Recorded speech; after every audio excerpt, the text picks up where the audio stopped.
ओम नमः शिवाय। शिव महापुराण वायव्य संहिता उत्तरार्ध अध्याय 35। ब्रह्मा विष्णुनो मोह। उपमन्यु बोल्या, हे श्री कृष्ण, ए समये शुद्ध स्वरूप ब्रह्मनो प्रतिपादक ओंकारનો નાદ થવા લાગ્યો, પરંતુ એ નાદને એ બંને સમજી શક્યા નહીં, કારણ કે બ્રહ્માના હૃદયને રજોગુણ અને વિષ્ણુના હૃદયને સત્વગુણ આવૃત કરી લીધું હતું. આ સમયે તે જ એક અક્ષર વિભાગમાં વહેંચાઈ ગયો. અ, ઉ, મ તેમજ અર્ધમાત્રા આકાર તો લિંગની જમણી બાજુએ ઉકાર તરફ અને એ જ રીતે મકાર મધ્યમાં સ્થિત રહી ગયો. અર્ધમાત્રા રૂપ નાદ લિંગના મસ્તક પ્રદેશમાં જઈને પહોંચ્યો. આ રીતે ઓમ શબ્દના વિભાગો તથા તે બંને સમજી ન શક્યા. ત્યારે વેદ રૂપથી પ્રગટી તે ઓમકાર વિકારને પ્રાપ્ત થયો. એનાથી ચારે વેદની ઉત્પત્તિ થઈ.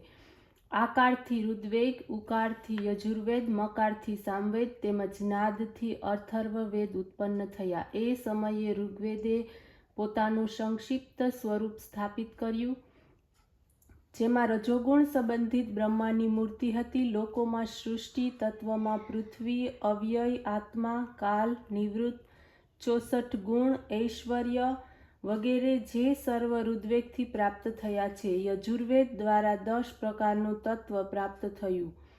સત્વગુણ દ્વારા વિષ્ણુ, વિષ્ણુલોકની સ્થિતિ, અંતરિક્ષણે તત્વોમાં વિદ્યા વગેરે જે સર્વ યજુર્વેદી વિશ્વ થયું. પછી સામવેદથી 10 તત્વ, તમોગુણ, રુદ્રમૂર્તિ, આધાર, ત્રિલોકીનો સંહાર વગેરે સામવેદી જગત ઉત્પન્ન થયું. અથર્વવેદે પોતાના આત્માના ઐશ્વર્યનું નિરૂપણ કર્યું. સાક્ષાત સદાશિવ માહેશ્વરી નિષ્ક્રિય આત્માની ક્રિયાઓમાં સ્થિત આદિ અથર્વવેદમાં વેદમય જગત ઉત્પન્ન થયું.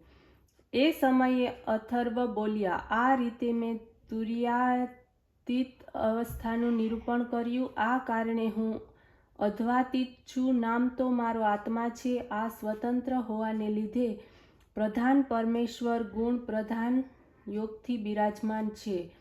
સમસ્ત અને વ્યસ્ત વિશ્વ જ ઓમકારનો અર્થ છે. ત્યારે તો ઓમકાર એક જ અક્ષર સર્વાર્થ વાચક બને છે. પ્રણવ શિવ છે, સૃષ્ટિકર્તા બ્રહ્મા, પાલનકર્તા વિષ્ણુ અને સંહર્તા રુદ્ર છે.